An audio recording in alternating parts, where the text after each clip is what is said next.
On today's show, we have 5 thankful questions to celebrate Thanksgiving with our friend Rohan Nadkarni from Sports Illustrated. What are we most thankful for this Heat season? What trade rumor are we most thankful for? And which Heat player shows up to Thanksgiving empty-handed? All of that and much more coming up next on today's Locked On Heat. You are Locked On Heat, your daily Miami Heat podcast. Part of the Locked On Podcast Network, your team every day.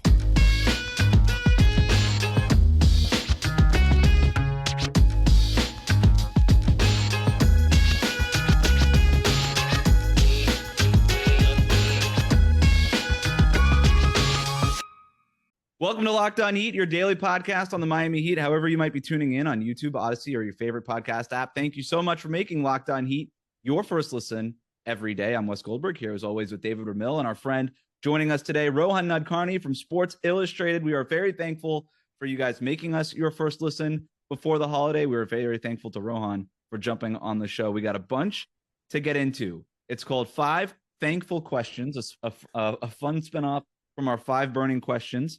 We're going to talk about Heat players and what they do on Thanksgiving here in a minute. But let's start with this first one, really talking some basketball, Rohan. We have not talked Miami. People love the number 5 down here, huh? People just The secret sauce to the 5 burning question model is that it's actually 6 questions. And I don't know how many people have ever noticed that. But what are you most thankful for this Heat season? Let's start talking hoop that way. This Heat season? Yeah. Not a lot to choose from, right? It's the most challenging question. Yeah, slim pickings here. One of the hardest questions I've been asked on a podcast so far this basketball season. I'll say I still think they have the right person to lead the ship, and that's Erik Spoelstra. I think that he understands process. I think he understands. He's seen a lot now in his NBA career, starting from when he had those Dwayne Wade teams to the Big Three, to the 11-30 season, to the bubble, to this. I think that they're fortunate to have a coach who is, oftentimes when people talk about Spo being a great coach, they talk about him being this incredible tactician and incredible strategizer, which is true. I think people underestimate the emotional intelligence that Spo has, his ability to get the best out of his players, to get his players to buy in, to get his players to commit.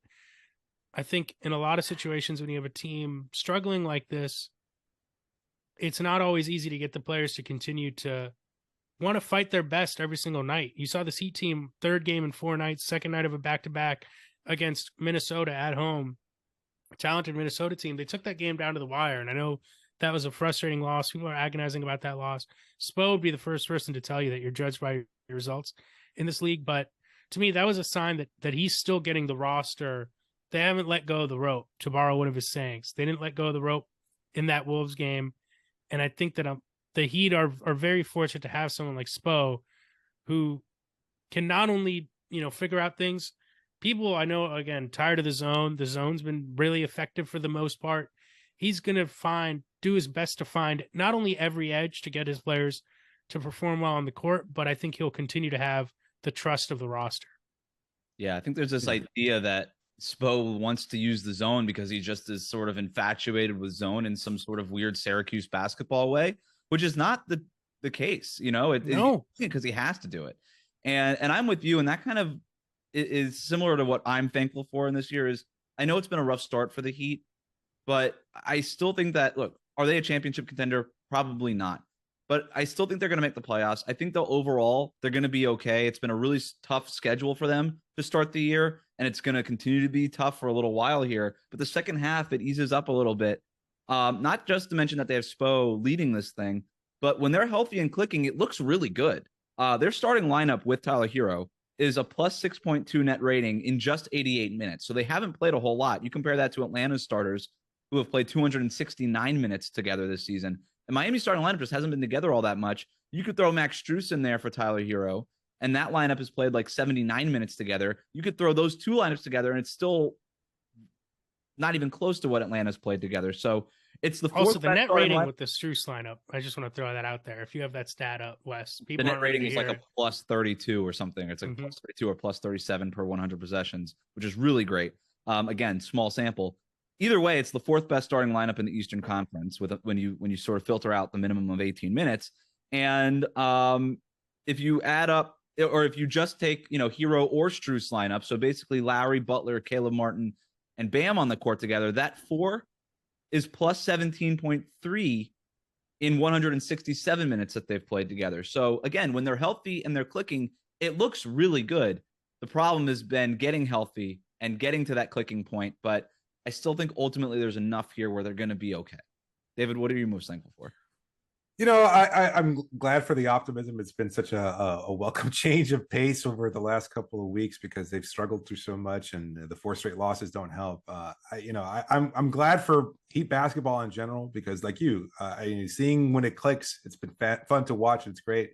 I'll go a little bit more small in this case, and what I prefer watching, honestly, I just like watching Bam Adebayo, and I don't know why we as a collective fan group or anything else have come to diminish a player who does so much and is so capable of altering the impact of a game and just constantly tries as hard as he possibly can, guarding the best player, switching, doing all he can as a defensive player, as a playmaker, and occasionally as a scorer too. Like the idea that he has to score 30 plus points per game or has to be this 40-point scorer and take over games on occasion diminishes everything else he does, and I hate that conversation the way it's evolved. And even as we post this show, people are going to rip Bam, saying trade Bam for anything. He's not a superstar. He's not this. It's just it diminishes your appreciation of basketball. You can't like basketball and not if you like basketball and you don't like what Bam does on a nightly basis, then I don't even know what the point of watching is. Yeah, I don't get it. Like, do you want an empty calorie score? I mean, go follow the Houston Rockets. They got plenty of those. Oh boy, here we go again. Oh my god, Houston Rockets. I want no cosign, no involvement with that take. Just listen to the opposing broadcast if you have access to it, and the way that they just praise Bam Adebayo. Every opposing broadcast praises Bam Adebayo. They don't have to do that. Bam Adebayo is beloved across the NBA. Every fan base in the league would love somebody like Bam Adebayo. Is he, like so many other guys on this roster, asked to do too much? Probably, yeah. But he kind of is doing it, right? Suited for it, yeah. He's most capable of actually doing it. He got off to a slow start offensively, but over the last 12 games, 20.8 points per game on 53% shooting, 9.5 rebounds, 3.7 assists, 1.2 steals, and almost a block per game. The reason I even had those stats was, David, I almost went that way with what I'm most thankful for too, was Bam and just sort of the growth he's shown. We could talk about the box score and all these kinds of things, but I'll pose a simple question. How many dudes in the NBA are scoring 20 points a game and playing defensive player of the year caliber defense? Not even all NBA caliber defense. DPOY defense. What's the list? Is it Bam and Giannis? Yeah, that's the list. So I don't know what I know that people want Bam to be the next Giannis, the next Nikola Jokic or whatever, and he's probably not. Okay, but he's really, really freaking good, and he's probably going to make an All NBA team if he keeps it up. That's a little harder to agree with. So much of it is tied together to win-loss record and perception and everything else like that. Like it doesn't matter. Like, I don't even care. Like all these postseason accolades or anything else like that. To me, it's just watching him play with the kind of intensity and urgency that he does, and doing all the little things that make winning basketball possible in the first place, aside from the fact that he doesn't score as much as people would like him to. And I know we've questioned, and that's fair to question the level of aggression and even the production on occasion, but overall, he's just, to me, a very fun player to watch. Yeah, I'll say that it's not that Bam is above criticism, but the people who are disappointed in the kind of player he is, I can't take him seriously. Yeah. I can't. Today's episode of Locked On Heat is brought to you by Turo. Turo is the world's largest car sharing marketplace. With Turo, you can book any car you want, wherever you want it, from a community of local hosts. Browse a huge selection of vehicles for just about any occasion or budget across the US, Canada, the UK, and coming soon to Australia. Book a spacious SUV or minivan for that family road trip. Get a classic or luxury car for a special event, birthday, or holiday. Find affordable economy cars if you're on a budget and just need to get from A to B. And test drive that new electric vehicle that you've had your eye on to see how it fits into your everyday life. Many Turo hosts can even deliver that car right to you. Every trip is backed by liability insurance. Terms, conditions, and exclusions apply. Forget boring rental cars and find your drive at Turo.com. What trade rumor are you most thankful for? Rohan, we'll start with you. Ooh. You know what? I don't even. There's no good Heat trade rumors right now. I would say I'm actually not thankful for the trade rumors. Make one up. Make one up. Make one up. Yeah. Just my issue with the trade rumors is I think they're going to get people's hopes up for a trade that I don't see coming. I don't want to sound too miserable or too depressed here, but they need, I think, listen, I've been a Duncan Robinson fan. I didn't have a problem with the contract when he signed it based on what he'd done. There was no way or no reason to expect for him to drop off the way he's dropped off. Even if he didn't shoot 44%, if he continued to shoot 40% from three at the volume he was doing, it was incredible. You look at their starting lineup from last year. I know they eventually went to Strus, but that lineup with Duncan was a very good lineup. Mm-hmm.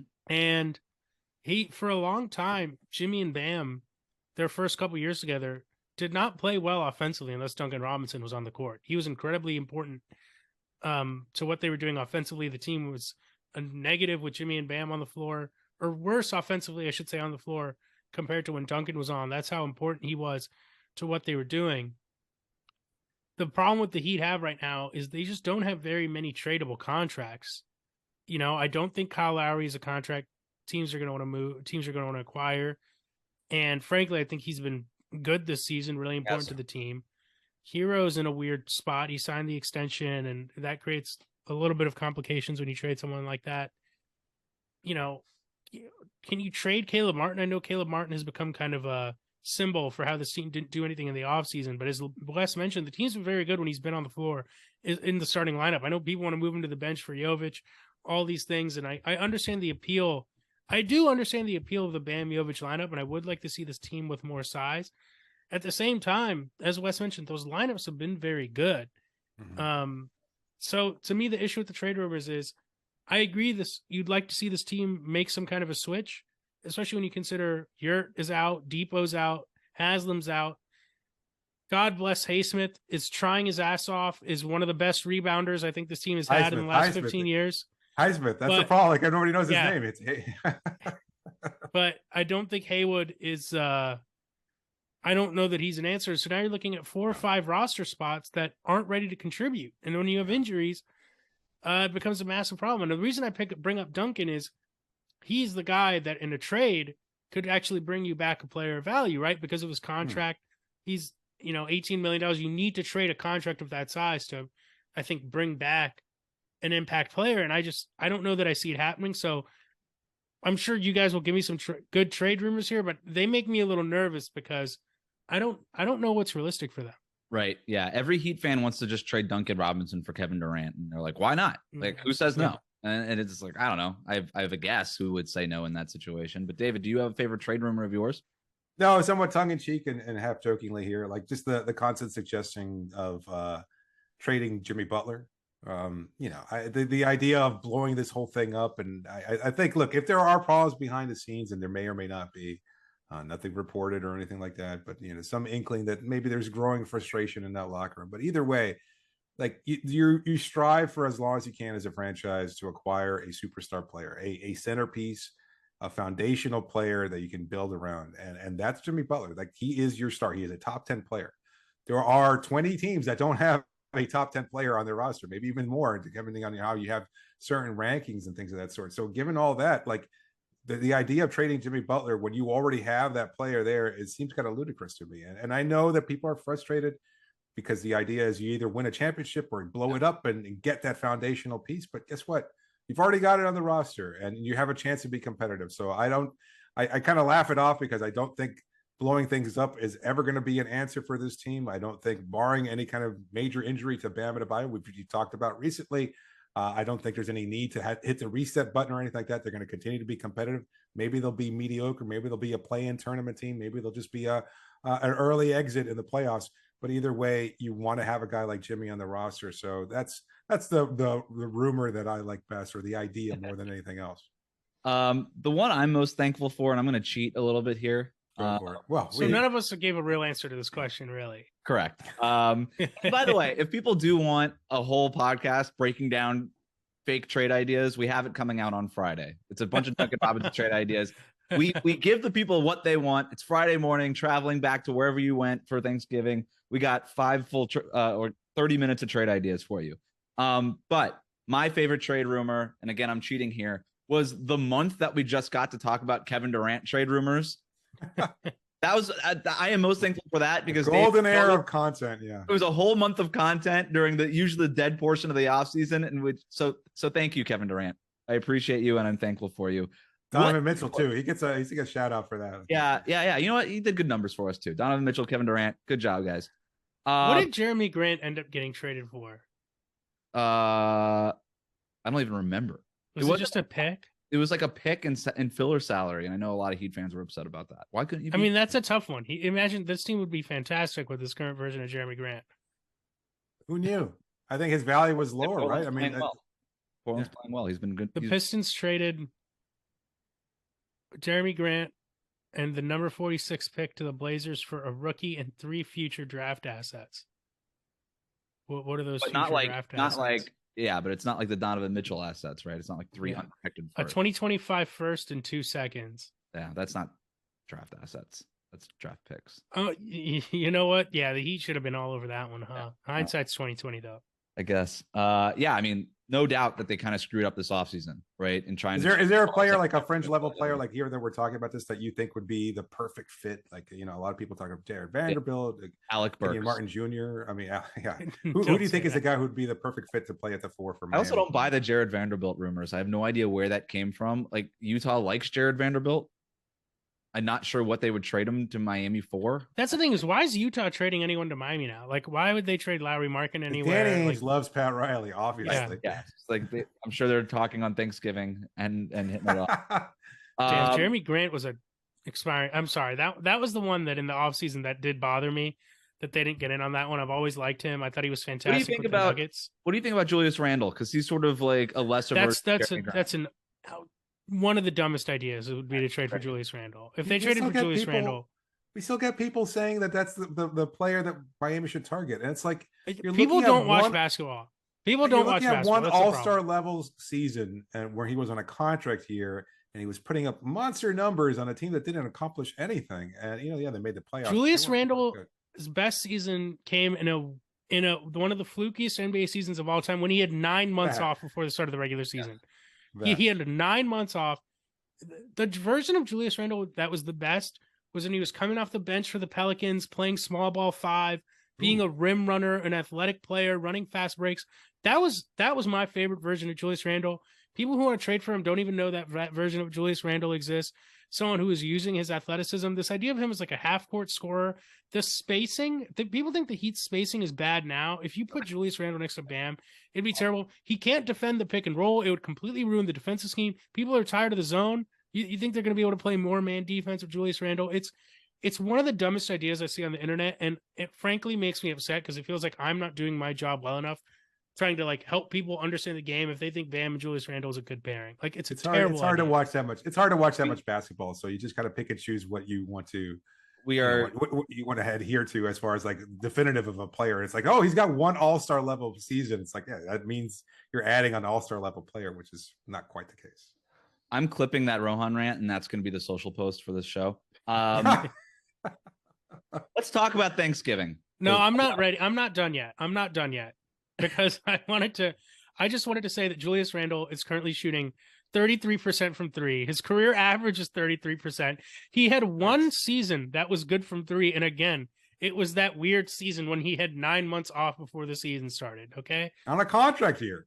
It's just, listen, I'll say this, credit to Julius Randle. Okay. Cause he had a really rough year last year, getting into arguments with the New York fans. I think he's come back. He's been a little bit better this year. The efficiency is slight uptick. The minutes are down, but the points are still there. His shooting percentage has gone up a little bit, but it's a terrible idea. It's truly such a terrible idea. So you never answered the question though. Like, is there like a guy that you could see as a perfect fit other than Jeremy Grant, or is it just something that they missed out on and there's nobody who would fit the 4 spot? There are people who would be good fits, but I don't know why their teams would be in a rush to trade them. Like, why are the Hornets in a rush to trade PJ Washington? He's a young player who's contract good. Extension. Right. I get it. It's possible. But again, who do they want? Are they going to take like 3 more years of Duncan Robinson back at a high number? There's names that I like, but guys that I just don't know that I don't know why their teams would want to part with them. Like John Collins is a name that gets brought up. I know he's struggling from 3 this year, under 30%. I don't know I think he's going to regress upward a little bit, back towards his mean, which is a little bit better than that. But again, it might create some issues defensively. Are people going to guard him beyond the 3-point line in the playoffs? And will the Hawks, why would the Hawks want to trade John Collins within the division and make the Miami Heat better? And take long-term salary back. All the reporting around Atlanta is because they're going to be a tax team coming up, is they want to shed long-term salary. That's the only reason they want to get rid of John Collins, because even, the player I kept looking at as a perfect ideal fit for Miami at that power forward spot was Harrison Barnes. And now the Sacramento Kings are not moving him. There's no way. And that to them. And could not agree more. Having. So listen, brother, I would have traded. I was ready to trade Tyler Herro for Harrison Barnes last year. That's how ready I was for Harrison Barnes. And frankly, I'd still make that offer. You suggested recently Rui Hachimura as a possibility, right? Yeah. I mean, again, that's another interdivisional trade, but I mean, the Wizards aren't necessarily going anywhere. I like interdivisional as like the Jets are interdivisional with the Dolphins and the Patriots. Nobody really cares. Like the Wizards, like that's a buy low thing though. Like I like Rui Hachimura. I think he's got some flash there, and there's some potential there that's going to be untapped in Washington. But to expect him to just walk in and be the answer at power forward is a little much. He'd probably be part of a bigger trade. I know that the Wizards were looking at a point guard. Kyle Lowry to me is off the table now, but like the way that Lowry was playing earlier in the year was maybe there's something there. I don't know. But now it's just like, yeah, the Wizards aren't taking Duncan Robinson. Why do they want him? So I don't really know what the other option is. Is it Caleb Martin for Rui Hachimura? Why would either team do that? I'm not sure. So it's tough. It's so much easier said than done to come up with trade ideas that make sense for both teams, let alone for Miami. They need a guy who can space the floor that can also play defense. They need a guy with size who's bigger than Caleb Martin. They probably need another center on this roster. They just need a lot. But it's hard to come up with ideas. So that's why we came up with a bunch of them for Friday morning. Let's move on. Unless we have anything else. Unless you want to just do anything else on Julius Randle.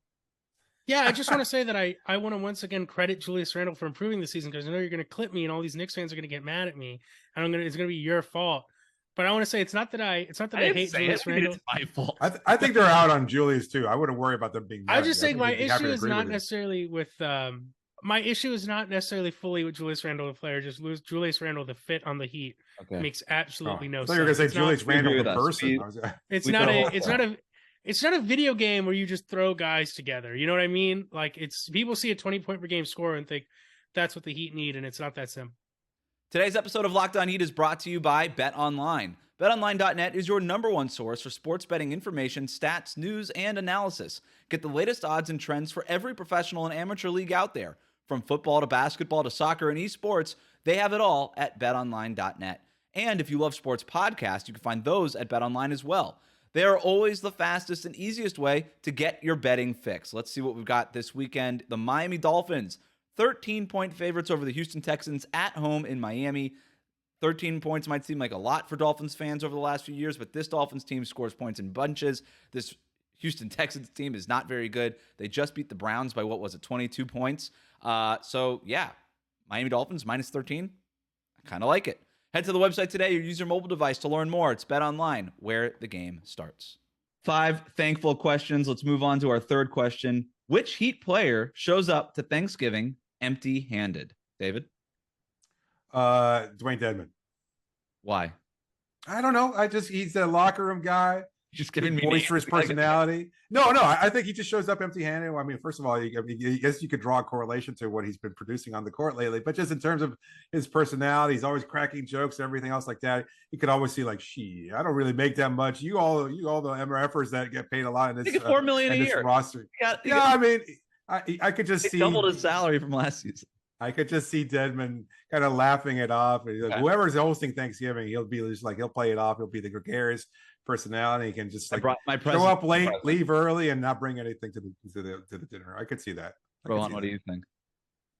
I don't know what this question is getting at. I don't know that I'm necessarily comfortable with it. I don't know that I'm ready to cast aspersions as David did rather quickly and shockingly, in my opinion. Shockingly? I don't know. I think it's pretty common here in the podcast. Just throwing it out, throwing all that smoke at Dwayne Dedmon. Friend of the show. I'm gonna go. Not anymore. I guess if I'm being forced to answer this question, which I'd like to reiterate that I am, I'm gonna go. You're not being held at gunpoint. I'm gonna go. You trash Julius Randle, but you have to trash somebody else. I'm gonna go with Jovic because A, he's a rookie. How are you gonna expect the rookie to bring something? B, he's Serbian. I don't know if they celebrate Thanksgiving. Okay. So maybe he's not aware of all the customs. Why would they celebrate American Thanksgiving in Serbia, Rohan? I don't know. You could kind of take a basketball kind of equivalent to this too. And look, we love Nikola Jovic down here in Miami, flashing a ton of potential. I think he and Bam Adebayo is the future front court of the Miami Heat. His rebounding rate so far has been really bad. So if he's going to come empty-handed, it's because he didn't grab anything. Ooh. Wow. Damn. Wow. Yeah, but he sets everybody else up. Maybe, I don't know. Have you guys been talking about this on the pod a lot? The Jovic Bam front court? Oh, yeah. Yes. Almost every time he plays. People want it. What do you think? What do you think about the Jovic Bam front court? I understand the appeal. I think it's tough. Why isn't he playing in the fourth quarter? That's the question we get asked the most. Why isn't he? Well, first one, no, but nobody cares. Like, whatever. But I just want to hear Rohan's thoughts on the future of the front court. Is it Jovic and Bam? I'll say this. I think the reason he's not playing in the fourth quarter is because he's gassed. I think I think Spo's not stupid. He sees what he sees. I'm sure he sees that the offense moves a little better with Jovic is on the floor. Right. But A, there's always the nervousness of this tendency to foul. B, every time he gets to the bench, he looks winded by the end of his minutes. It's because he's pale. In the fourth quarter, that intensity goes up another level. That's when players are closing out harder, et cetera. I think that the conditioning is an issue. I need to see a little bit more of it before I'm sold in it. I understand why people are bullish. It does look good. I've been impressed with what he does in the short roll specifically. I think he's a really good passer. That is not something that players of his age, typically a skill that they have right away. His ability to pass when he catches the ball and players are converging on him. He catches in a 4-on-3, et cetera. I think that's good. I just think the Heat, when they've been at their best these last couple of years, they've been able to switch really well defensively. And I think it's good that they've mixed in more drop. I think that's good. The zone obviously helps a guy like Bam who's asked to do so much. But I'm a little interested to see if he can be a part of that defensive scheme long term before I'm ready to say that he's the perfect fit. I do see some of the appeal offensively. He has a nice shooting touch, although he still has to prove he can be a consistent knockdown guy. So I'm cautiously optimistic. I'm not necessarily as high on it as some people here. And I definitely understand why people are like, I'm not like, oh, I'm against it, or I'm like, think people are ridiculous for calling for it. But again, as we talked about, they've been really good. Seems like a jab. Wait a minute. What are you saying? What are you hinting at him? Some trepidation is called for. The guy's 19 years old. He's barely played any NBA minutes. It's too early to make any sort of sweeping conclusions, and to think that it's not like he's playing at an MVP level when he's out there. There are issues. He can't rebound. He's last night's game. I think there's reasons for optimism. Last night's game is kind of like the sticking point, though. It's like you're going to trust Jamal Cain in the fourth quarter over Nikola Jovic, especially when you're having trouble scoring. I just think I don't get. I just think Spo will always err on defense, and I think they needed Cain in that zone specifically in last night's game, so I get it. And my point, and David, it's not a jab, it's not you, because I do think some people there's this weird thing about the Heat where like people just get obsessed with the new shiny toys so quickly. Like they so quickly kind of get ready to over the old one. It's like people are over Duncan so quickly. Then now they're getting over Strus a little bit. Remember Norris Cole had after Norris Cole's first 3 NBA games, people were ready to trade Mario Chalmers immediately. Right. And you're right. It's always like this. There's always some new like object of fascination. And then people are like, why isn't this guy playing? This guy's got to do this. This guy's the future, or like assumption that the organization's always going to knock it out of the park with some guy. And I get it. They have a good track record. And Jovic is a first round pick who has some skills, but like this obsession with getting Caleb Martin out of the starting lineup, I think is so misplaced. Like I see so many, and I get it. Like he could, there's good arguments for him coming off the bench, being Jimmy Butler's backup. I understand that argument, but yeah, it's this weird thing where people are so ready to get Caleb Martin off the bench. And again, as you mentioned, the Lowry, Butler, Bam, Martin lineups have been really good. And frankly, I think there's a better argument for bringing Herro off the bench than Caleb off the bench. Well, now you're preaching to David. But you mentioned Tyler Herro. That is the answer to the player that shows up to Thanksgiving empty-handed, and maybe it's just because he's 22. With that contract extension, come on, you got to be kidding me. At least it's not that he can't afford it. I'm not. Look, yeah. I'm not saying he can't afford it. I'm just saying that people his age tend to be a little bit more entitled and don't think about people. He's a dad. He's a dad. He's a two-time dad now. I think he should. Are you going after Zoomers? Are you going after Gen Z right now? Maybe I'm talking about my own family a little bit more than Tyler.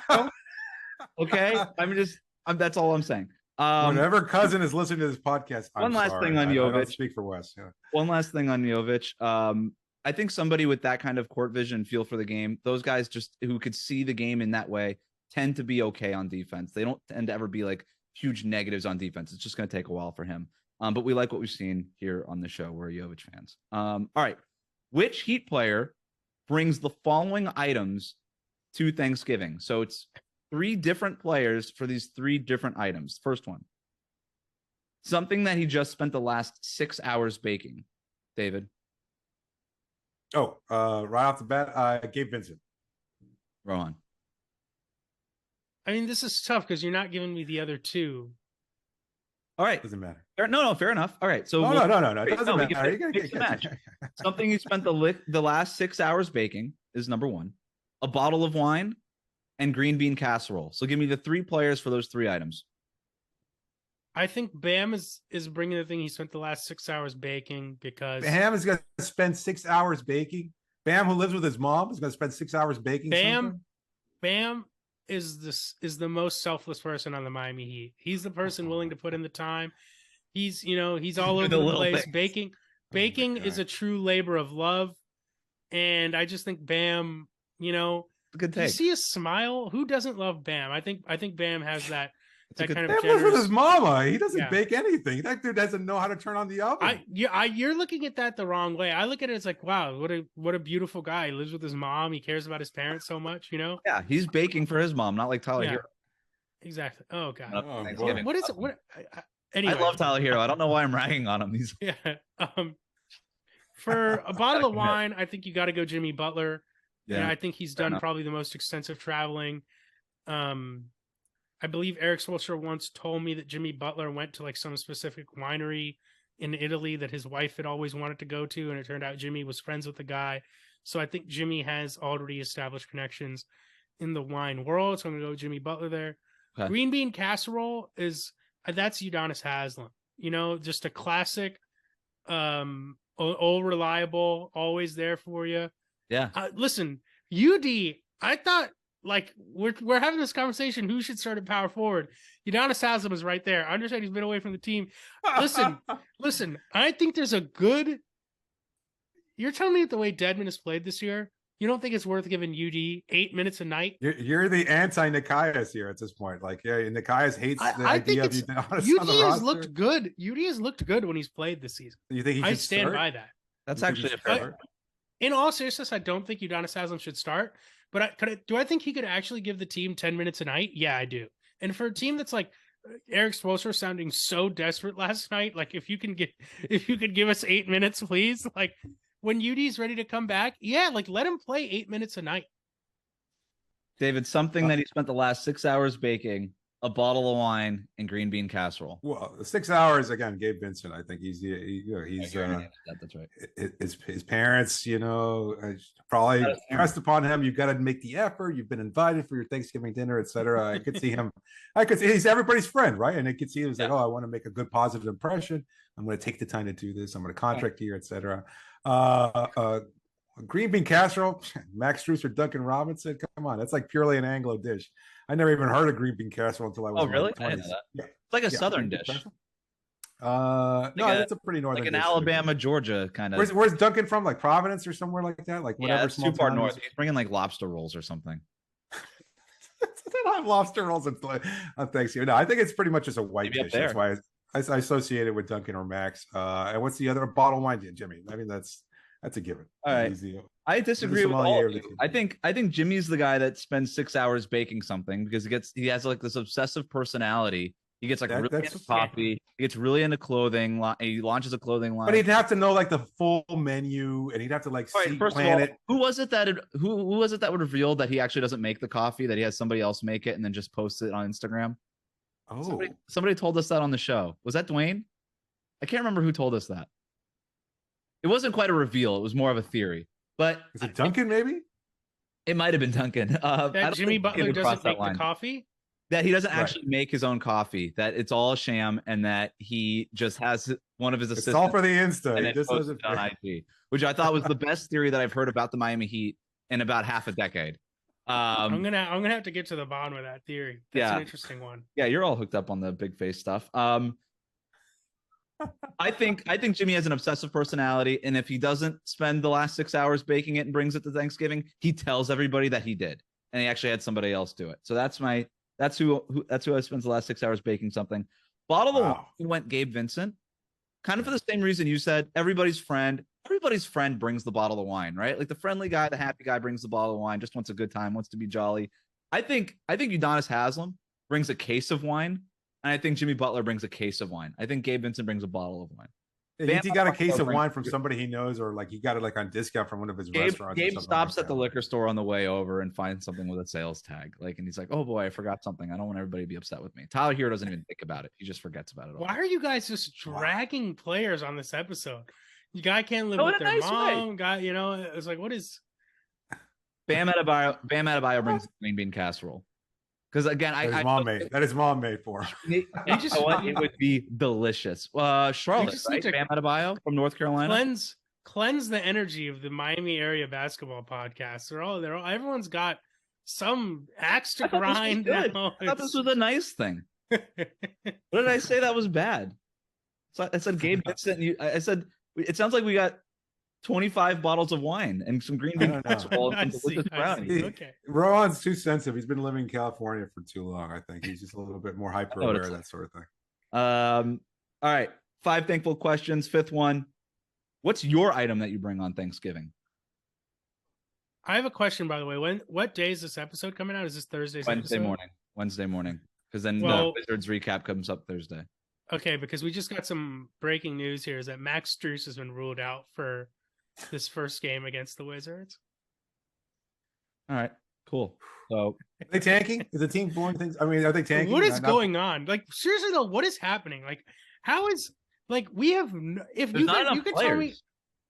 You could tell me that Victor Oladipo is coming back in 1 month or 1 year, and I have no idea what the real answer is. What was it like? Spo's comments in his post game yesterday. He's like, even if you can if you are used to playing 10 minutes, you can give us 8. If you're used to playing 20, you can give us 10. Like, it's like there's a level of desperation in that I have not heard from Erik Spoelstra ever. He also he hates injury reports. Confirmed out for Wednesday. Butler, Strus, Duncan again, Tyler, Depot, and Yurt. Herro's questionable, which feels like an upgrade. Yeah, well, he's giving out turkeys with Bam Adebayo today as we're recording this on a Tuesday.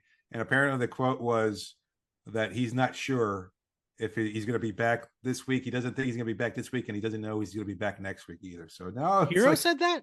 Yes. Oh, boy. What is going on? I don't understand how this is real.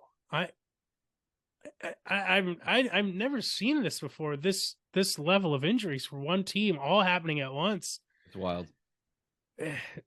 It's crazy. I mean, looks like Vincent's questionable. This is what we got to though. This is a roster built to get hurt. You're relying on undrafted players who don't tend to be the most physically gifted kind of players, and they're being asked to do way too much. And there's a lot of wear and tear on their bodies. Jimmy Butler is older and always misses 20 games every year. Ditto for Kyle Lowry at this point.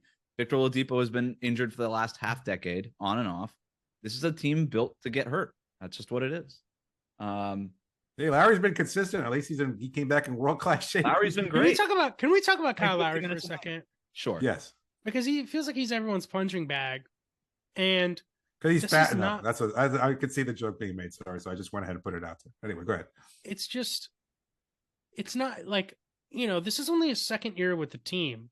And that's not to say that guys who don't have a long tenure with the team don't give it their all, but I don't know. I just think the amount of pride he's played with these last few games with guys out, willing to give it all, willing to play 51 minutes, says to me a lot about him and the competitive character that he has. And I know people look at the box score and they say he's getting paid this much.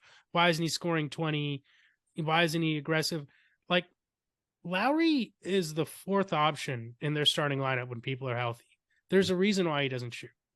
People say Bam isn't aggressive. No, like, there's only one ball, okay? You're already taking the ball out of Jimmy Butler's hands when you got Herro and Bam on the floor, when Jimmy's your best player. I just think the way Lowry is played, I just hope people are appreciating it, because at that age, to put the mileage that he is putting on his body in November to try to gut out these wins, to me that takes a lot of competitive character, and it's a lot easier said than done. Lot easier said than done. Adore Kyle Lowry for these exact reasons. He spent a long time in Toronto, obviously much longer than he did in Miami, but you learn to love him. He's different than your usual point guard, and I think people watch the NBA say they think that every point guard should be Trae Young, basically, and that's just not. Well, he's a real. What he is he's a true point guard. Correct. He's what point guards used to be, and now the Trae Young thing is more in vogue. You're right. What he's done the last week, that should have won over every Miami Heat fan if you were anti Kyle Lowry. And look, not everybody can shoot 20 times a game. To your point, there's only one basketball. So I'm with you. I've gotten a lot. I've really grown to like Kyle Lowry, especially in locker rooms after the game. Now we get the chance to actually talk to him. He's so bright and so just willing to tell you what's actually happening on the court in a way that players typically aren't. They don't. He did not mince words, that's for sure. Yeah, and so I appreciate it. We're running out of time here, but I have to know what you guys are bringing to Thanksgiving. Is this where you want my recipe, or do you just want me to? Next one's the recipe. So I have to tell you what I'm bringing to Thanksgiving, and then also give you a Thanksgiving recipe. All right, no, you. Is it a state secret? When you give me the recipe, I'm sorry I made it. No, it's not a secret. It just seems a little redundant. It's not too invasive. It's Thanksgiving. It just seems redundant. It just seems redundant. It's redundant. You're right. No, so I'll say this. I don't need David's recipe, and then I'll get Rohan. I'll just say this. I cook my entire family's Thanksgiving dinner.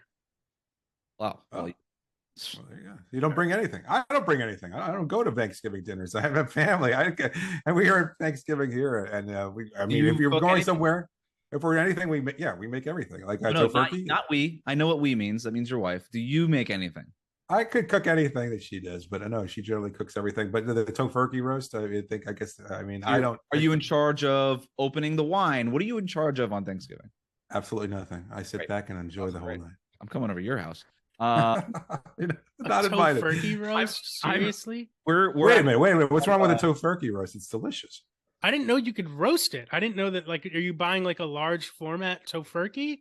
Yeah, it's a package. It's actually. I'm sorry. It's a tofurkey roast. They have a tofurkey roast. I think the brand that we actually use. How big is it? Quorn. It's like a little soy log. I don't know what you want to call it. It doesn't sound appetizing. It's called a roast for a reason, I guess. Okay. But yeah, that's basically it. Go look up the brand Quorn. They're delicious. Roast them, put a little base on there, a little dry rub. I've done both. It's fantastic. You have a promo code for that? I'm going to Joe's Stone Crab and picking up a couple of key lime pies. That's my contribution. I'm not cooking anything. I'm taking the easy way out, but it's a hit. Oh, dude, and who's complaining about a good key lime pie? Come on, with that cold whipped cream that they throw in there. Oh, that doesn't seem like a very good Thanksgiving pie though. I don't disagree with you. It is not on brand. It is not thematically appropriate for Thanksgiving, but it is delicious. And like Rohan said, nobody ever complains. It's kind of like oh, that's kind of interesting. And it's a nice Miami twist on a traditional Thanksgiving. Yes, I like that, Wes. I like it a lot. First time you and I have ever agreed on this show. Rohan, what is your recipe that you have for us? We have Rohan's recipes every Thanksgiving. Okay. So like I said, listen, I like to cook. We don't have a big extended family Thanksgiving situation at my house. It's just my parents, my brother, and my grandmother. Here's my issue with Thanksgiving is every year people complain about turkey. It's, we got to eat turkey. It's all about the sides. And my family's never kind of succumbed to the tyranny of turkey, as I like to call it. We're like, why? None of us like it. Why are we cooking it? Why? What's wrong with it? I used to like it when I had it before. I just think it's bland. It's dry. It's difficult to cook. It's hard to get the breast meat juicy and the dark meat juicy at the same time. Yeah. You have to do some kind of crutch. It takes up so much space in your fridge. There's a reason people only make it on Thanksgiving. And you're right. It's like a tyrannical ruling over this holiday. And why are we the rest of the year for a reason? It's a miserable thing. Yes. Like, why are we so committed to making turkey every year when nobody likes it? Now, again, I understand if you're feeding a gigantic group of people, it's difficult. You need something, but I'm asking people to think outside the box when it comes to their main quote unquote protein this year. Maybe you go with the tofurkey roast even. Frankly, I think that sounds delicious. It probably has more flavor than the turkey. Me personally, this is what I'm going to recommend. I recommend you go to your butcher, maybe you go to Costco, Whole Foods, whatever it is that you can afford. Get yourself a rib roast, okay? Get yourself a bone-in rib roast. It's people are going to like this so much more than a turkey, okay? And here's the thing. It's shockingly easy to cook, way easier to cook than a turkey. The thing I've been cooking the last several Thanksgivings for my family, we'll get a prime rib roast, maybe from a butcher. You can even order these online. Again, listen, this is pricey. Do whatever you can afford. There are a lot of options here across the financial spectrum, but it could not be easier to cook. Set it on a wire rack in a baking sheet. Put it in the fridge the night, maybe even 2 nights before. Salt it heavily, okay? Let that salt penetrate. You want this piece of meat well seasoned. Salt it very heavily. Reverse sear it in the oven. Okay? Covered or uncovered in the refrigerator? Doesn't matter. Uncovered in the refrigerator. That's a great question, Wes. It sounds counterintuitive, but you actually want the roast to lose excess moisture so that the flavor concentrates and it doesn't, you want it to get browned on the outside. You want that Maillard reaction. That salt will help get a crispy, crunchy. Exactly. Outside. Exactly. Okay. So then you put it in the oven, start it on a low temperature, 250 degrees. You're going to want to invest in a meat thermometer. Okay. So 250 degrees in the oven. When the meat comes up to about, depends if you like it medium rare, medium well, etc. When it comes up to temperature, usually in about the 128 degree range, you take it out of the oven. You crank your oven up as high as it goes. You put the meat back in. You sear it. You get a great crust on it. Boom. You have a very easy meal. Does it take a long time in the oven? Yes, it does. But you can rest it for a while, either in between the sear or after the sear. Get all the rest of your oven cooking done at that time. People will love it. You can cut off individual steaks. There's usually leftovers. You can give the bone to your dog, whatever it is you like to do. Just move on from turkey is what I'm asking. That sounds as time consuming as preparing a turkey. But no, because the turkey you have to defrost and plus to brine it. No, the turkey you have to brine everything the night before. Do you hang ornaments? Do you hang ornaments on a fern or on a palm tree? Do you wear blue on St. Patrick's Day? Like if turkey is tradition, stick to the tradition. I can't believe you two. Boo, I really can't believe. Boo. Yeah, okay. Tradition guy. You're eating tofurkey, and you're telling us to stick to tradition. Yeah, it's turkey. You prepare it once a year. You're making it sound like it's impossible to deal with. To Rohan's point, I think this ends up being more consistently delicious than the turkey does. The turkey is hard. Like if you screw up a turkey, everybody's having a bad time. This seems like, and then it's such a pain to carve. Some people want dark meat. Some people want white meat. I'm with Rohan. I like this. All right. Well, that's my favorite segment we do every year. Rohan's recipe. It's my favorite thing. I love it. You could literally, the way you explained it, people could take notes on it and just do it. I loved it. So he's giving it, he gives it 100%. I might not agree with it, but he gives it 100%. Well done. Thank you, Rohan. Yes, thank you. And thank you for joining this episode. We are all extremely thankful for everybody making Locked On Heat your first listen every day. Remember to subscribe to new episodes of Locked On Heat on your favorite podcast app, YouTube, and on Odyssey. For your next listen, check out the Locked On Sports Today podcast. The biggest stories of the day, plus instant reactions, big game recaps, and the take of the day. It's available on the Odyssey app, YouTube, wherever you get your podcasts.